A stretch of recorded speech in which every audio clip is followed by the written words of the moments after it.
Hello friends, कैसे हो आप सब। आशा करता हूँ आप बहुत अच्छे होंगे। आप अपने से बड़ों को सम्मान, बच्चों को प्यार और आपके विचार अवश्य ही राष्ट्र को समर्पित होंगे। जैसा कि आपको पता है, हम एवरेज की समाप्ति पर चल रहे हैं। एवरेज टॉपिक आज हमारा खत्म हो जाएगा और ऐसे ही क्वेश्चंस आज हम आपके लिए लेकर आए हैं, जैसे डिफरेंट डिफरेंट वेज क्वेश्चन। और ये सेशन खत्म होते ही एक दो दिन में मैं अपने टेलीग्राम चैनल पर और अपने व्हाट्सएप चैनल पर क्वेश्चंस की पीडीएफ और इमेजेस शेयर करूंगा, जिससे आप उनका प्रैक्टिस करें और मैक्सिमम क्वेश्चन आप प्रैक्टिस करेंगे, क्योंकि प्रैक्टिस मेक मैन परफेक्ट। यदि आप अभ्यास नहीं करोगे तो कभी सफल नहीं हो सकते। इसीलिए तो भारतीय सेना भी आज अभ्यास कर रही है, करती आई है, करती थी और करती रहेगी, क्योंकि practice make a man perfect. अभ्यास एक व्यक्ति को सफल बनाता है। तो इसी बीच first question on your screen board, read and give answer. Question is that 123 typist 1 by 15 hour types 984 page, average typing of page per hour। यानी कि 123 टाइपिस्ट हैं। टाइपिस्ट आप जानते होंगे, टाइपिस्ट होते हैं टाइप करने वाले। जैसे मैंने ये कंप्यूटर पे ये टाइप किया ये क्वेश्चंस, इट मींस मैं भी एक टाइपिस्ट हुआ।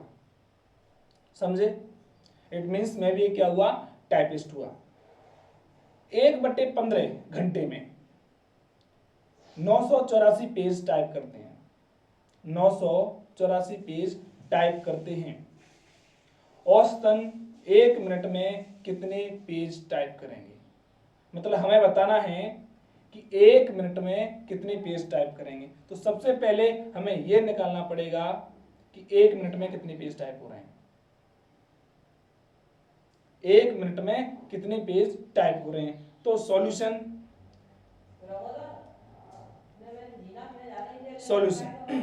देखो, सबसे पहले हमें 1/15 है ना, इनको मिनट्स में कन्वर्ट करना पड़ेगा।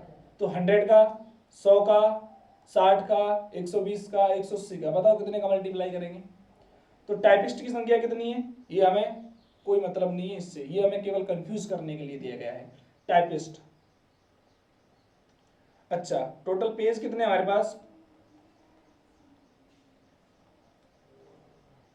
टोटल पेज है 984। इतने पेजेस हैं, 984 पेजेस हमारे पास दिए गए हैं। और टाइम दिया गया है, टाइपिंग स्पीड दी गई है, टाइम 1/15 आवर। अब इस आवर को हम क्या करेंगे, मिनट्स में कन्वर्ट करेंगे। कर लो मिनट्स में कन्वर्ट। 15 से डिवाइड करेंगे, 15 दूनी 30, 15 चौके 60। ठीक है। इट मींस कहने का अर्थ यह हुआ कि 4 मिनट में हमारे 984 पेज टाइप हुए हैं। कितने मिनट में पेज टाइप हो रहे हैं? 4 मिनट में 984 पेज टाइप हो रहे हैं।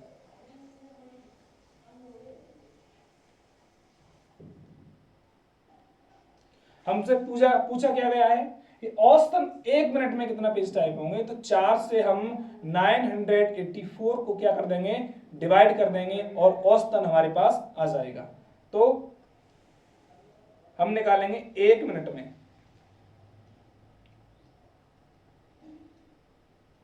1 मिनट में टाइप किए गए पेज।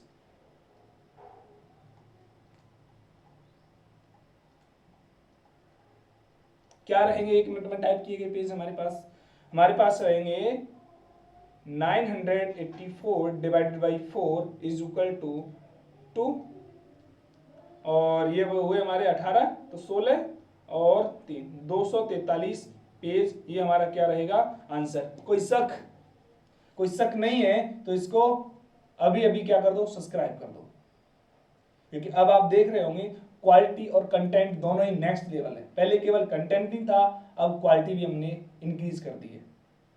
क्योंकि हम जो कहते हैं ना कि हम और तुम, तो फिर किसका गम। क्योंकि एक इंग्लिश में कहावत है, we are not afraid to die, we are not afraid to die if we are together. हमें मरने से डर नहीं लगता यदि हम साथ साथ हों।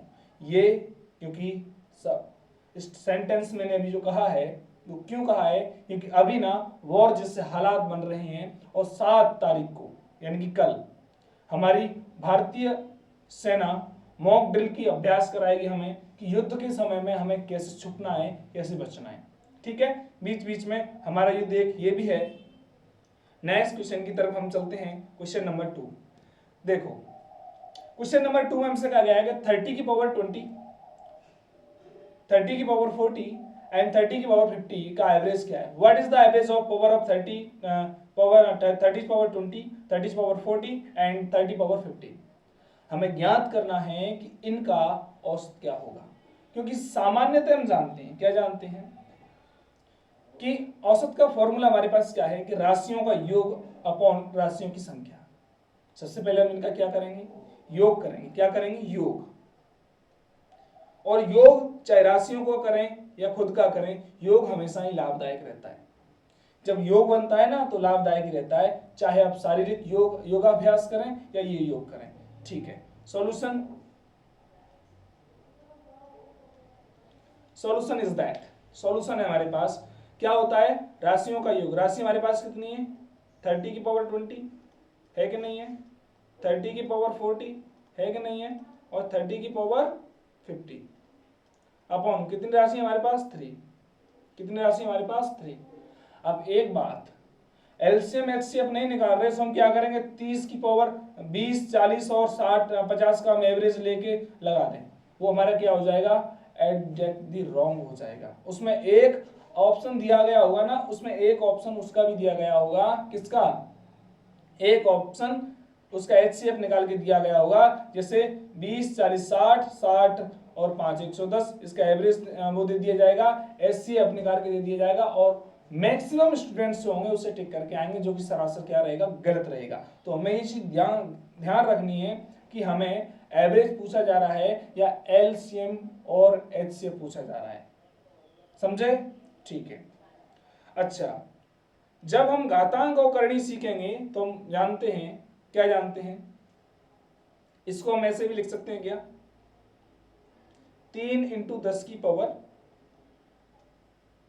20 लिख सकते हैं क्या, 3 × 10 की पावर 40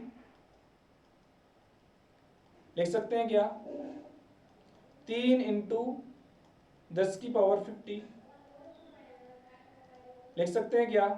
कोई शक, होना भी नहीं चाहिए, होना भी नहीं चाहिए, होना भी नहीं चाहिए, होना भी नहीं चाहिए, होना भी नहीं चाहिए। ठीक है, अब हम क्या करेंगे, इस क्वेश्चन को सॉल्व करेंगे। कैसे सॉल्व करेंगे, सॉल्व करने के लिए घातांक को करने में हमसे कहा गया है कि यदि हमारे क्या हो, यदि हमारे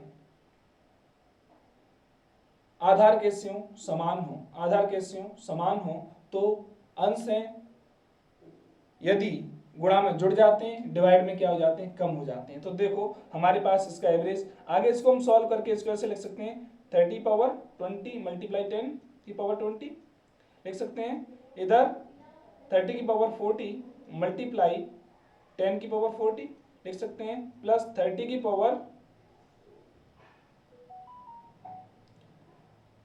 50 इंटू 10 की पावर 50 लिख सकते हैं कि नहीं लिख सकते। चलो 3 से डिवाइड करेंगे तो यहां बचेगा हमारे पास 3 की पावर 19 इंटू 10 की पावर 20, ठीक है, प्लस क्योंकि भाग एक एक क्या हो जाएगी, पावर कम हो जाएगी, इधर बचेगा 30 की 3 की पावर 39 इंटू 10 की पावर 40, इधर बचेगा 3 की पावर 3 नहीं 30, सॉरी 3 रहेगा, 3 की पावर 49 इंटू 10 की पावर 50, और यही हमारा क्या रहेगा, आंसर रहेगा, यही हमारा क्या रहेगा, आंसर रहेगा। ये चीज हमें याद रखनी है। कभी कभी यदि यहाँ ये देता, ये वाली शून्य नहीं होती तो हमारे पास सीधा सीधा इसका आंसर रहता, क्या रहता, 3 की पावर 19, 3 की पावर 29, 39 और 3 की पावर 49, ये आंसर रहता। ठीक है, कोई शक, होना भी नहीं चाहिए, शक है तो फिर क्या क्या ही हो सकता है, समझ रहे हो ना। चलो नेक्स्ट क्वेश्चन की तरफ चलते हैं। यदि क्वेश्चंस आपके समझ में आ रहे हो तो क्वेश्चंस को वीडियो को लाइक करना। बेस हमारा हम पहले कंप्लीट करा चुके हैं। अब बेस हमारा मजबूत है तो हम क्या बजाएंगे, अब अपनी पसंद का सॉन्ग बजाएंगे। इट मीन्स हम कोई ना कोई क्वेश्चन सॉल्व करेंगे और एवरेज के क्वेश्चन इतने ज़्यादा टफ नहीं आते हैं। एवरेज के क्वेश्चन इतने ज़्यादा टफ नहीं आते हैं यदि आपका बेस कंप्लीट है, और बेस कंप्लीट नहीं है तो हर चीज़ ही टफ ही टफ है। क्योंकि आप जब एग्जाम में जाते हो तो एक चीज़ रहती है कि कुछ स्टूडेंट्स कहते हैं सर पेपर बहुत टफ आया था, और कुछ स्टूडेंट कहते हैं ना पेपर इजी है। भाई इजी किसके लिए है, जो अभ्यास कर रहा है, जो अध्ययन कर रहा है, नियमित तैयारी कर रहा है। और टफ किसके लिए, जिसने थोड़ा बहुत पढ़ा है। और जिसने कुछ नहीं पढ़ा है उसे तो यही नहीं पता क्या टफ और क्या रफ। ठीक है, आगे चलो। चलो next question on your boards. A और बी का औसत कितना दे रखा है, ए और बी का औसत 400 है और सी एवं डी का औसत 600 है। And find the average of A B C D. हमें ए बी सी डी का क्या ज्ञात करना है, एवरेज फाइंड करना है। How can we find? First of all we find the sum of A and B, ठीक है, and after that sum of C and D. we decided that we have 4 quantities A, B, C, D। हमारे पास हम ज्ञात कर पा रहे हैं कि हमारे पास कितनी क्वांटिटी है, 4 क्वांटिटीज हैं, और उनका सॉल्यूशन क्या होता है, एवरेज का राशियों का योग अपॉन राशियों की संख्या। Let's solve the questions. Questions is that सबसे पहले हमारे पास क्या दिया गया, A, B का एवरेज है। कितना है हमारे पास, 400। योग निकालेंगे तो कितना आएगा, 400 मल्टीप्लाई 2 यानी कि 800। Any problems? I think you have done problems, no problems. अच्छा, अब है हमारे पास सी और डी का औसत।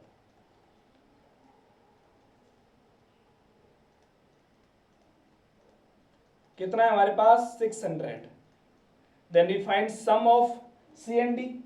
सम ऑफ सी एंड डी क्या ज्ञात करेंगे, सी और डी का सम फाइंड करेंगे तो हमारे पास क्या रहेगा, सी कॉमन डी का योग। सम मीन्स योग, और ये जो है ना टर्म्स हुआ, सम हुआ, सब्ट्रैक्ट हुआ, एडिशन हुआ, ये मैं आपको बता चुका हूं। तो आपके यदि मैं सम कह रहा हूं इसका अर्थ ये हुआ कि मैं योग की बात कर रहा हूं, सब्ट्रैक्ट कह रहा हूं इसका अर्थ ये हुआ कि मैं लेस करने की कह रहा हूं, घटाने की कह रहा हूं। ठीक है, तो 600 multiply by 2 is equal to 1200।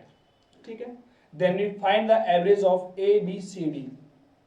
अब हमें एबीसीडी का क्या ज्ञात करना है, क्योंकि एबीसीडी का योग आ गया हमारे पास, क्या आ गया, योग आ गया। और तो हम क्या ज्ञात कर सकते हैं, एवरेज ही फाइंड कर सकते हैं। Implies that A B C D का औसत कितना रहेगा भैया, राशियों का योग। राशियों का योग कौन कौन सी, 800 प्लस 1200 अपॉन कितनी राशि हो गई हमारे पास, ए बी सी डी। कितनी होगी, ए बी सी डी 4 हो गई। और चारों का हम क्या करेंगे, डिवाइड करेंगे। तो देखो आफ्टर डिवाइड दैट 12 8 20 कितना हुआ है हमारे पास, 2000/4, यानी कि हमारे पास जो वैल्यू आ रही है वो कितनी आ रही है, 500। It's your answer. Any doubts? यदि आपको कोई समस्या है तो नीचे कमेंट सेक्शन में अपनी समस्या का जिक्र जरूर करें, जिससे हम उसका समय रहते हुए इलाज कर सकें। ठीक है, next question on your boards.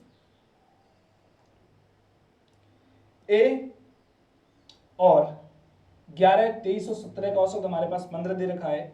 B, ए और बी, ए बी 12 और 25 का औसत हमारे पास 16 दे रखा है। तो ए डिवाइडेड बाई बी ज्ञात करना है। अब हमें सबसे पहले तो हमें ए का मान ज्ञात करना होगा, फिर हमें बी और सी, बी का मान ज्ञात करना होगा, तभी तो हम ए डिवाइडेड बाई बी ज्ञात कर सकते हैं। बताओ बात सही है कि नहीं है? यानी पहले हम ए ज्ञात करेंगे, फिर बी ज्ञात करेंगे, तभी तो हम ए और बी को डिवाइड, मल्टीप्लिकेशन, स्क्वायर, जो भी वो कहा गया है वो ज्ञात करेंगे करना। जवाब दो, दैट इज राइट। सबसे पहले हमें ए और बी का मान ज्ञात करना है। ए और बी का मान ज्ञात करने के लिए देखो क्या करेंगे, हमारे पास एवरेज दिया गया है और ये चीज मैं आपको पहले बता चुका हूँ, यदि कभी भी हमारे पास राशियों की संख्या दे रखी हो और औसत दे रखा हो तो उन्हें मल्टीप्लाई करके हम उनका योग ज्ञात कर सकते हैं। क्या ज्ञात कर सकते हैं? योग ज्ञात कर सकते हैं। तो देखो सॉल्यूशन, ए 11 और 17 का औसत कितना है? ए 11, 23 और 17 का औसत हमारे पास कितना है? Is equal to 15। अब इनका हम क्या निकालेंगे? योग निकालेंगे। कितना होगा योग? अब देखो कैसे, A plus 11 plus 23 plus 17 is equal to 15 into 4। 4 पता है कहां से आया? राशियों की संख्या कितनी है हमारे पास? 4 है। वह ए 11, 23 एंड 17 मल्टीप्लाई करो, इधर इसको ऐड कर दो। ए 17 है ये, 17 और 23 कितने हो गए? 40 हो गए कि नहीं हो गए? 17 और 23 कितने हो गए? 40। 17 और 23 सॉरी 30 और 10 40, 40 और 10 50, 1 51, कितना हुआ? 51 हुआ कि नहीं हुआ? देखो 7 3 10 11, 3 4 1 5, 3 4 1 5, ठीक है। और ये होते हैं 15 चौके 60। Then we find the value of A is equal to 9। Any शक? कोई शक हो तो बताना। अब हम क्या ज्ञात करेंगे? अब हमें ज्ञात करना है बी का मान, क्योंकि ए का हम मान ज्ञात कर चुके। तो हमारे पास क्वेश्चन है ए बी और ए बी 12 और 25 का हमें एडिशन योग यानी कि सम फाइंड करना है। After find the sum we calculate the value of v, then we find the solution of this question. Understand? यानी कि हम क्या करेंगे, सबसे पहले हम ए और ए का मान ज्ञात कर लिया, अब हम बी का मान ज्ञात करेंगे। तो हमारे पास वही सेम प्रोसेस रहेगा। क्या रहेगा? ए बी 12 और 25 का औसत कितना दे रखो भैया? 16। योग ज्ञात करेंगे a प्लस बी प्लस 12। ए का मान हमने ज्ञात कर लिया तो हम ए का वैल्यू रख सकते हैं कि नहीं रख सकते? ए की वैल्यू हमारे पास 9 plus B plus 12 plus 25 is equal to 16 multiply 4, ठीक है। इसको हम आगे यहां से सॉल्व करेंगे। ऐड करो, कितना हो रहा है? 12 दूनी 24। कैसे ऐड करना है? ऐड करना आप पे आना चाहिए। देखो 25 10 कितने हुए? 35, 35 और 2 37, 37 37 और 9 कितने हो गए? 46, 37 और 9 कितने हो गए? 46। तो ये हमारे हो गया b plus 46 is equal to 16 दूनी 32 दूनी 64। हो गया कि नहीं हो गया? ऐड करने के तरीके सबके अलग अलग होते हैं। 9 2 11, 11 5, 16 की 6 हासिल 1, 2 3 1 4। आप कैसे ऐड कर रहे हो ये आप जानो, मैं कैसे ऐड कर रही हूं ये मैं जानता हूं, लेकिन मैं आपको बताऊंगा ऐड करने का जो प्रोसेस होता है ना, यदि आप दहाई बेसिस पे ऐड करते हो तो आपकी कैलकुलेशन बहुत फास्ट हो जाती है।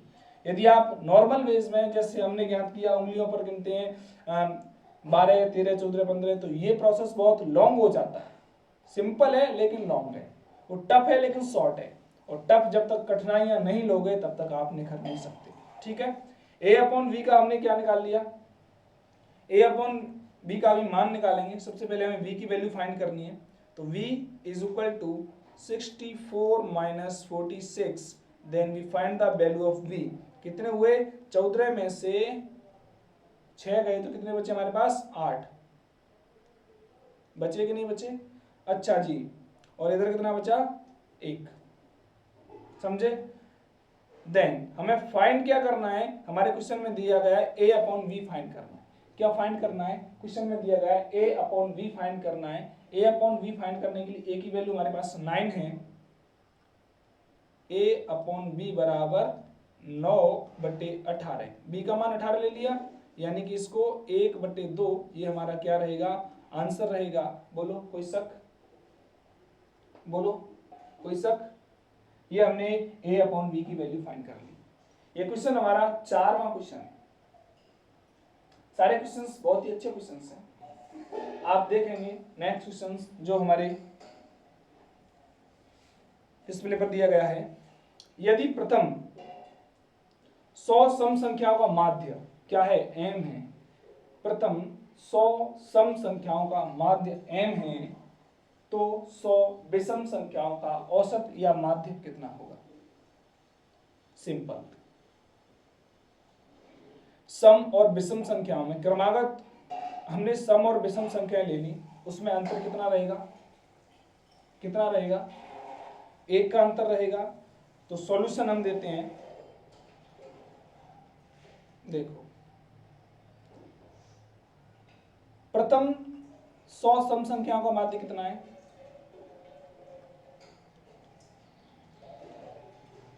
प्रथम 100 सम संख्याओं का माध्य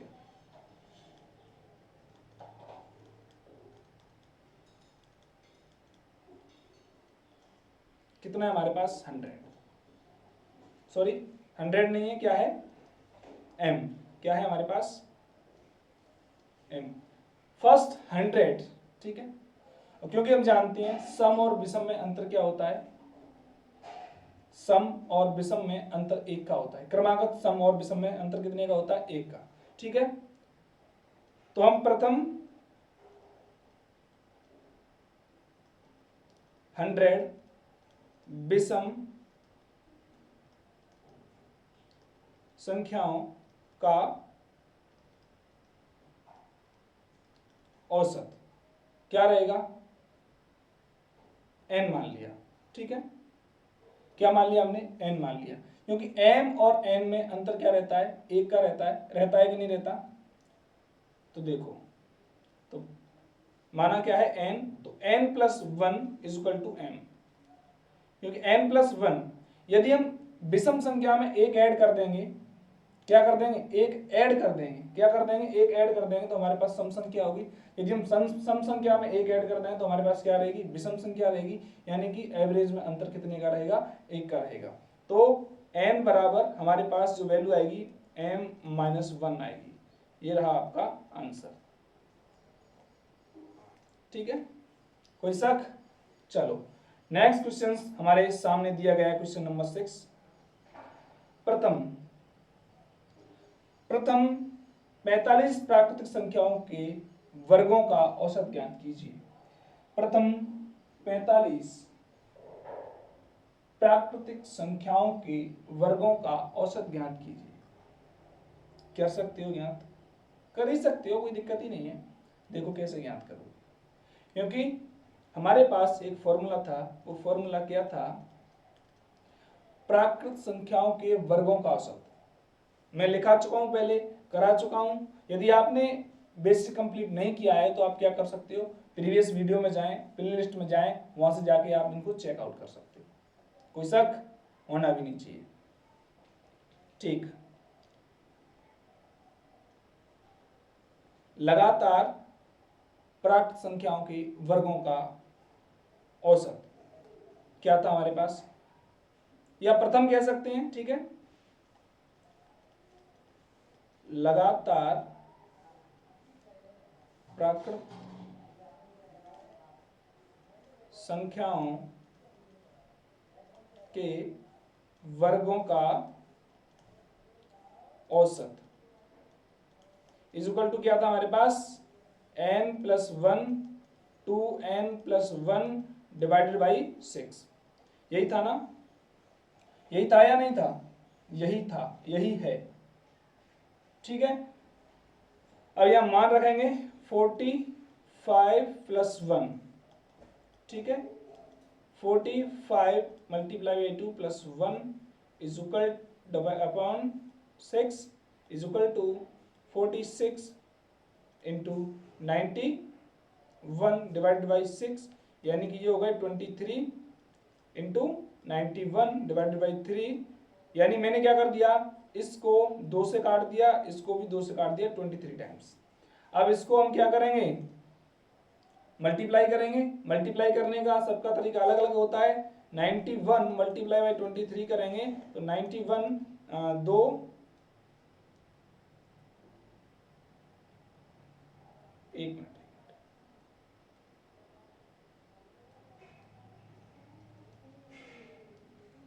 23 मल्टीप्लाई 91 करेंगे तो ये हमारे पास रहेगा 23 और 9 × 27 7 और ये रहेगा 9 × 18 तो 20, यानी कि 2093।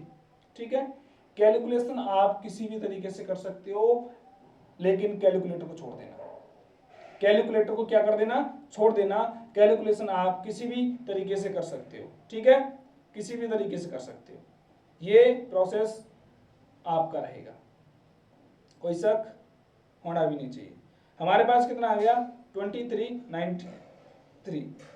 ठीक है, डिवाइडेड बाई 3, इसको डिवाइड करेंगे तो हमारे पास कितना हुआ 6 × 18, 6 टाइम जाएगा, 2 बचेगा, कितना हुआ 29 हो गया, 6 चौके 24 होता है, कितना बचेगा 5 और इधर 53 हुआ, 54 30 36 64 42 48 48 हुआ। अब बचा है 5, पॉइंट लगाएंगे, 50 होगा 48, ये हमारा क्या रहेगा आंसर। कैलकुलेशन आप एक बार देख लेना, कभी कभी मिस्टेक भी हो सकती है। It's a human mistake, not a software. और इंसान की गलतियां कब कहां उभर के आ जाएं ये किसी को नहीं पता, because of human is a bunch of mistakes. मानव एक गलतियों का पुतला है, न जाने कौन सी गलती, कौन सी बुराई इसके अंदर से बाहर आ जाए ये हमें नहीं पता। समझे? चलो क्वेश्चन नंबर 7, 8 क्रमागत विषम संख्या का औसत कितना है? 8 क्रमागत विषम संख्या का औसत 48 है। 5वीं और 8वीं संख्या का योग ज्ञात कीजिए। 5वीं और 8वीं संख्या का योग ज्ञात करना है हमें। दो तरीके हैं, ये क्वेश्चन मैं इससे पहले वाली वीडियो में भी करा चुका था, देखो कैसे करने हैं सॉल्यूशन। एसएससी सीजीएल 2022 में पूछा गया क्वेश्चन है ये। ठीक है, और जो सारे क्वेश्चन है वो किसी ना किसी एग्जाम में पूछे गए हैं, किसी में नोट्स कर दिया है कि ये सीजीएल 22 में पूछा गया है, कोई एसएससी जीडी में पूछा गया क्वेश्चन है, कोई आरआरबी एनटीपीसी में पूछा गया क्वेश्चन है। There are different ways to asking questions. ठीक है, क्वेश्चन को पूछने के भिन्न भिन्न तरीके हैं। चलो चलते हैं। देखो संख्या कितनी है 8। यदि हमसे कभी भी ये कहा न जाए 8 क्रमागत विषम, 8 क्रमागत सम, तो हमें पता है दो सम संख्याओं के मध्य में हमेशा अंतर कितना होता है? 2 का रहता है। दो सम क्रमागत सम संख्याओं के मध्य में अंतर हमेशा 2 का रहता है। रहता है कि नहीं रहता? ये चीज हम बहुत अच्छी तरीके से जानते हैं। जानते हैं कि नहीं जानते? बिल्कुल जानते हैं। जानते हैं लेकिन मानते नहीं। तो हम सबसे पहले हम उन क्रमागत संख्याओं को मानेंगे। तो हम क्या करते हैं, कुछ माइनस और कुछ प्लस की मान लेते हैं, जिससे क्या रहता है हमें कैलकुलेशन करने में मिस्टेक नहीं होती है। माना 8 संख्या हमारी क्या मानेंगे, 8 है तो a-7 से मानेंगे। ठीक है, कोमा 7 के बाद क्या आएगा 5 आएगा, 5 के बाद क्या आएगा a-3 आएगा, a-3 के बाद क्या आएगा a आएगा, आ गया। फिर a प्लस क्या आएगा 2 आएगा, आएगा 2 का अंतर रहेगा। कितने का रहेगा? 2 का अंतर रहेगा।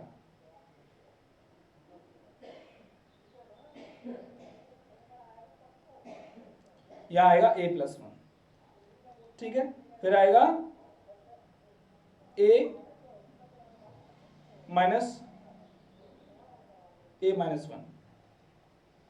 प्लस नहीं a-1 आएगा। ठीक है, 2 का अंतर हो गया। अब आएगा a। समझो a-1 और a का डिफरेंस कितना रहेगा? 1 या 2? 1 या 2? a-1 1 में से कम कर दिया। ठीक है, फिर 1 क्या कर दिया ऐड कर दिया। ठीक है, आगे हम इसको और सॉल्व करेंगे। फिर a प्लस कितना रहेगा 3, a+5 1 2 3 4 5 6 7 और a+7। ठीक है, हुआ या नहीं हुआ? कोई दिक्कत आपको आनी नहीं चाहिए, आपको आनी नहीं चाहिए। ठीक है, एक बार फिर समझते हैं इसी क्वेश्चन को, एक बार फिर समझते हैं इसी क्वेश्चन को। यदि हमारे पास कभी भी ऐसे दे रखा हो कि दी गई संख्याएं क्रमागत हैं, सम है या विषम है, तो हम कुछ ऋणात्मक कुछ धनात्मक संख्याएं लेके चलते हैं, मतलब कुछ घटा के लेते हैं कुछ बढ़ा के लेते हैं, जिससे क्या होता है हमें ऐड करने पर हमारे पास सिंपल छोटी सी वैल्यू बचती है, सिंपल छोटी ही वैल्यू हमारे पास बचती है। तो हमारे पास संख्याएं क्या रहेंगी, a-7 a-5 a-3 और a-3 के बाद हमारे पास रहेगा a-1 a-1, फिर रहेगा a+1, फिर रहेगा a+3, ठीक है, और फिर रहेगा a+5 और फिर रहेगा a+7। कोई शक?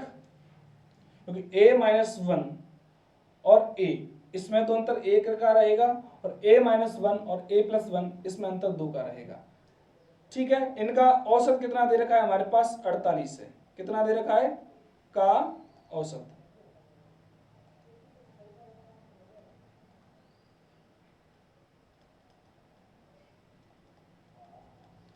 हमारे पास दे रखा है 48। हमें क्या ज्ञात करना है? योग ज्ञात करना है। तो देखो a-7 plus a-5 plus a-3 plus a-1 plus a+1 plus a+3 plus a+5 plus a+ कितना 7 इज इक्वल टू 48 मल्टीप्लाई 8। समझ गए? 8 का क्यों किया? 8 का क्यों किया? क्योंकि राशियों के योग होता है वो कैसे प्राप्त किया जाता है? राशियों की संख्या में औसत से मल्टीप्लाई करने पर। राशियों की संख्या और औसत दोनों से मल्टीप्लाई कर देंगे तो हमें राशियों का योग फाइंड हो जाता है। लेट्स इसको हम सॉल्व करेंगे तो हमारे पास 1 2 3 4 5 6 7 8 8 ए हो गए।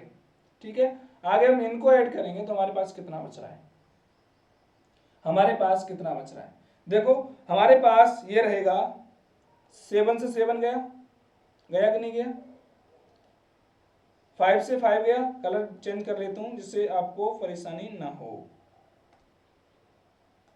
देखो इस 7 से ये 7 गया, minus plus minus plus minus plus minus plus, यानी कि हमारे पास जो वैल्यू बची वो क्या बची? केवल हमारे पास वैल्यू बची केवल क्या बची? 8a। क्या बची? 8a बची। हमारे पास जो वैल्यू थी वो क्या बची? हमारे पास वैल्यू थी वो 1 बची। कितनी बची? 1 बची, 8 बची। इधर हमारे पास क्या है? 48 मल्टीप्लाई बाई 8 है कि नहीं है? अब 8 से 8 कट गया, कट गया नहीं कट गया? और हमारे पास एक ही वैल्यू कितनी आएगी? हमारे पास एक ही वैल्यू आ रही है 48। अब हमें संख्या कौन कौन सी फाइंड करनी है? संख्या कौन कौन सी फाइंड करनी है? 5वीं और 8वीं। अब यहां से हम देख सकते हैं ए कौन से नंबर पर है? 1 2 3 4 5। तो 5वीं संख्या कौन सी रहेगी? 5वीं संख्या रहेगी हमारी a+1 है कि नहीं है, यानी 49। 7वीं कितनी रहेगी? 5वीं a+5 कितनी रहेगी? 7वीं कितनी कौन सी रहेगी? a+5 है कि नहीं है, यानी कि 48 प्लस कितना? 5 है कि नहीं? देखो 1 2 3 4 5 6 7, 7वीं संख्या a+5 है हमारे पास। अब हमें इन दोनों का क्या करना है? ऐड करना है। फिर 49 प्लस 8 5 तेरह की 3 और 4 5 53, और ऐड होने के पश्चात हमारे पास जो वैल्यू आ रही है कितनी है? 102। ये रहेगा हमारा आंसर। बोलो कोई प्रॉब्लम्स है या नहीं है? होनी भी नहीं चाहिए। ठीक है, कोई शक? नेक्स्ट क्वेश्चन की तरफ चलें, हमारा 8वां क्वेश्चन। 100 और 200 के बीच, 100 और 200 के बीच सभी संख्याओं का औसत ज्ञात कीजिए जो 13 से भाज्य हों, जो 13 से भाज्य हों। और ये मैं आपके लिए पहले क्वेश्चन करा चुका हूं कि सबसे पहले हमें 100 के बाद आने वाली ऐसी संख्या ज्ञात करनी पड़ेगी जो 13 से भाज्य है। उसके बाद अंतिम संख्या को भाज्य कर लो, पहली और अंतिम संख्या को ऐड करके 2 से डिवाइड कर लो, उसका एवरेज फाइंड हो जाएगा। प्रथम 13 से भाज्य संख्या 13 पंजे 65, 13 छक्के 93, 13 सत्ते 104 होता है कि नहीं होता? 13 मल्टीप्लाई 7 करो, 7 21, 13 8 104, 38 24 और 8 10। यानी प्रथम 100 से भाज्य कितनी है? प्रथम 100 से भाज्य हमारी 104। अंतिम निकालेंगे 13 में 200 में 13 का क्या कर देंगे? डिवाइड कर देंगे, शेषफल होगा उसे 200 में से कर देंगे, लेस कर देंगे। यानी प्रथम संख्या तो हमारी क्या रही? 104 रही। द्वितीय संख्या हमारे पास क्या रही? 200 में हम 13 का डिवाइड करेंगे, डिवाइड करने के पश्चात हमारे पास जो शेष आएगा उसे 200 में से क्या कर देंगे? कम कर देंगे, और कम करने के पश्चात जो वैल्यू हमारे पास आएगी वो क्या रहेगी? अंतिम संख्या होगी। प्रथम और अंतिम संख्या को ऐड करके हम 2 से क्या कर देंगे? डिवाइड कर देंगे, और वो हमारा क्या रहेगा? आंसर रहेगा। कोई शक होना भी नहीं चाहिए। तो ये मैं आपके लिए होमवर्क के लिए दे रहा हूं। किसके लिए दे रहा हूं? होमवर्क।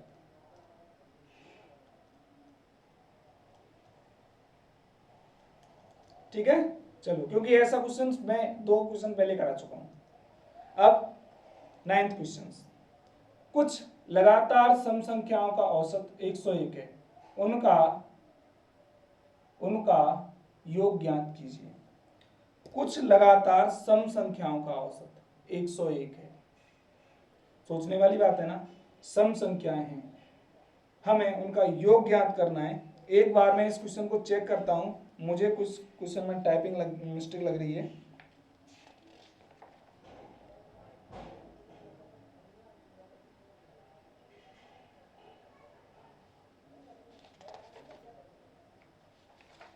नहीं, क्वेश्चन बिल्कुल सही है, कुछ ही है। कुछ लगातार सम संख्याओं का औसत 101 है, तो हमें उनका क्या ज्ञात करना है? हमें उनका योग ज्ञात करना है। कैसे ज्ञात करेंगे योग? देखो, योग ज्ञात करने के लिए कुछ लगातार सम संख्याओं का औसत 101 है।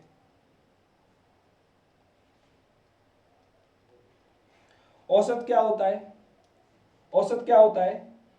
औसत होता है हमारे पास, औसत क्या होता है? मिडिल वैल्यू होती है। कौन सी होती है? मिडिल वैल्यू होती है। हमारे पास 5 क्रमागत संख्याएं, ठीक है, तो उनकी जो मध्य की जो वैल्यू होगी ना, वो उसका एवरेज रहेगी। रहेगी कि नहीं रहेगी? यानी सभी संख्याओं की एवरेज वैल्यू रहती है।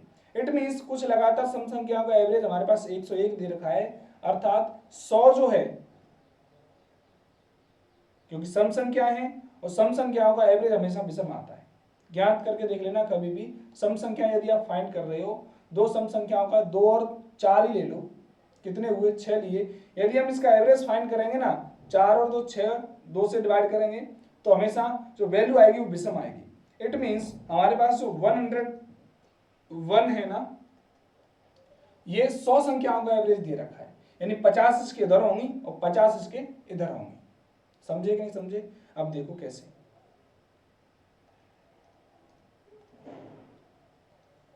यदि मैं 2 से लेकर 2 4 6 8 एंड सो ऑन 200 तक का एवरेज फाइंड करूं, कितना फाइंड करूं? क्या फाइंड करूं? एवरेज। तो सिंपल शॉर्ट ट्रिक क्या होती है?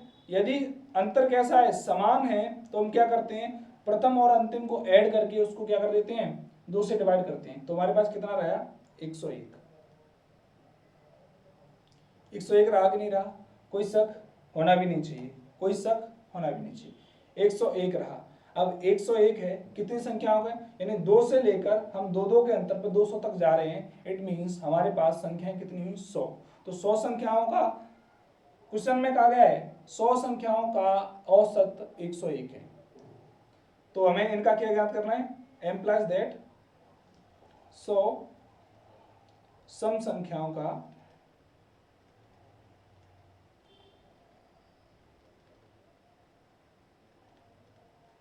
औसत हमारे पास कितना आ गया 101। अब हमें क्या ज्ञात करना है, हमें क्या ज्ञात करना है 100 सम संख्याओं का योग ज्ञात करना है। 100 सम संख्याओं का योग ज्ञात करना है। क्या ज्ञात करना है योग। तो 101 इंटू 100 यानी कि हमारे पास जो वैल्यू आएगी 10100, ये रहेगा हमारा आंसर। कोई शक, कोई शक होना भी नहीं चाहिए।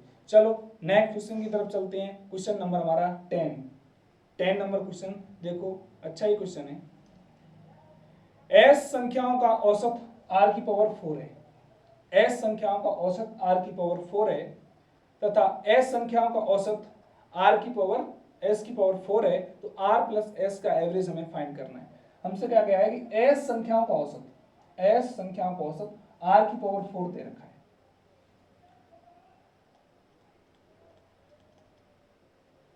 एस संख्याओं का औसत हमारे पास क्या दे रखा है, आर की पावर 4 दे रखा है।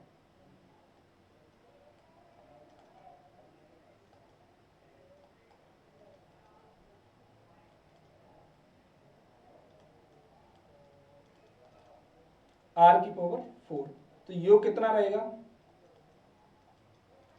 योग रहेगा हमारे पास आर की पावर 4 इंटू एस। यही रहेगा कि नहीं रहेगा, क्योंकि संख्या के औसत में यदि संख्याओं की संख्या ज्ञात कर देते हैं, मल्टीप्लाई कर देते तो हमारे पास औसत आता है। नेक्स्ट स्टेटमेंट हमारे पास दे रखा है, क्या दे रखा है, एस संख्याओं का औसत कितना है, एस संख्या का औसत आर है और ये मिस्टेक है यहाँ पर, ये इसको काट के आर की पावर 4 कर लेना, सॉरी यहां, और आर संख्या इसको आर कर लेना, ठीक है आर, और आर संख्याओं का औसत हमारे पास एस की पावर 4 है। तो आर संख्याओं का औसत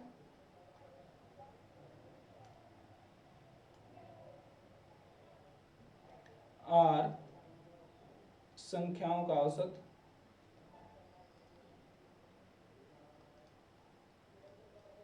कितना है, एस की पावर 4 है। अब हम योग निकालेंगे,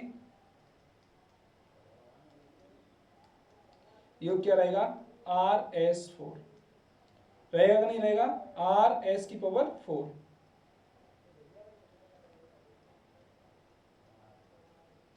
अब हमसे कहा गया है, क्या कहा गया है कि आर प्लस एस का क्या ज्ञात कीजिए, एवरेज ज्ञात कीजिए। तो एवरेज क्या होता है, देखो आर प्लस एस का एवरेज हमें ज्ञात करना है। तो देखो राशियों का योग S R 4 plus R S 4 बटे राशियों की संख्या। राशियों की संख्या क्या है, आर प्लस एस है कि नहीं है। अब देखो यहां से हम कॉमन ले लेते हैं एक चीज, यहां से हम एस आर कॉमन ले रहे हैं, ले लिया, हमारे पास क्या बचा यहाँ R Q plus S Q बचा, और इधर बचा हमारे पास आर प्लस एस, ठीक है। एक बात बताओ, क्या आपने ए क्यू प्लस बी क्यू की असमिका पढ़ी है, नहीं पढ़ी होगी तो मैं आपको बता देता हूं। चूंकि हम जानते हैं, क्या जानते हैं, ए क्यू प्लस बी क्यू बराबर होता है हमारे पास ए क्यू प्लस बी क्यू बराबर होता है ए प्लस बी, होता है कि नहीं होता, A square plus B square minus A B. अब यहाँ ए की जगह पे क्या है, एस और वो है, तो हम इसको आगे हम सॉल्व करेंगे। एस आर कोष्टक ए प्लस बी कोष्टक ए बी की जगह पे हम क्या ले रहे हैं, एस और आर लेंगे, क्या लेंगे एस और आर लेंगे। ये ध्यान रखना, हमें क्या लेना है, एस और आर लेना है, एस प्लस आर, ठीक है, S square plus R square minus S R upon S plus R. S plus R से एस प्लस आर कट गई, तो हमारे पास जो इसका सॉल्यूशन रहेगा वो क्या रहेगा, एस आर का सॉल्यूशन हमारे पास रहेगा एस आर एस स्क्वायर या R square, S square plus R square, ये हमारा क्या रहेगा, आंसर रहेगा। बोलो कोई शक है कि नहीं है, क्योंकि हम जानते हैं समीकरण हमारे पास दी गई है, ए क्यू प्लस बी क्यू बराबर होता है, ए क्यू प्लस बी क्यू बराबर होता है, क्या होता है, ए प्लस बी कोष्टक ए स्क्वायर प्लस बी स्क्वायर कोष्टक ए स्क्वायर माइनस बी स्क्वायर। और यहाँ a प्लस बी की यहाँ पे r और s दे रखे हैं, हमने नीचे से क्रॉस किया और हमारे पास आंसर आ गया। ऐसे क्वेश्चन कभी कभी हमको कंफ्यूज कर देते हैं, इसलिए ऐसे क्वेश्चन को बहुत अच्छी तरीके से पढ़ने की क्या है, जरूरत है, आवश्यकता है। बताइए आज का सेशन आपके लिए कैसा लगा, क्वालिटी और कंटेंट वाइज बताइए आज का सेशन आपके लिए कैसा लगा, क्वालिटी और कंटेंट वाइज। यदि सेशन आपको अच्छा लगा हो तो वीडियो को लाइक करना, चैनल को सब्सक्राइब करना और अपने दोस्तों में शेयर करना ना भूलना। आगे मिलते हैं एक नए सेशन के साथ, तब तक के लिए जय हिंद, वंदे मातरम।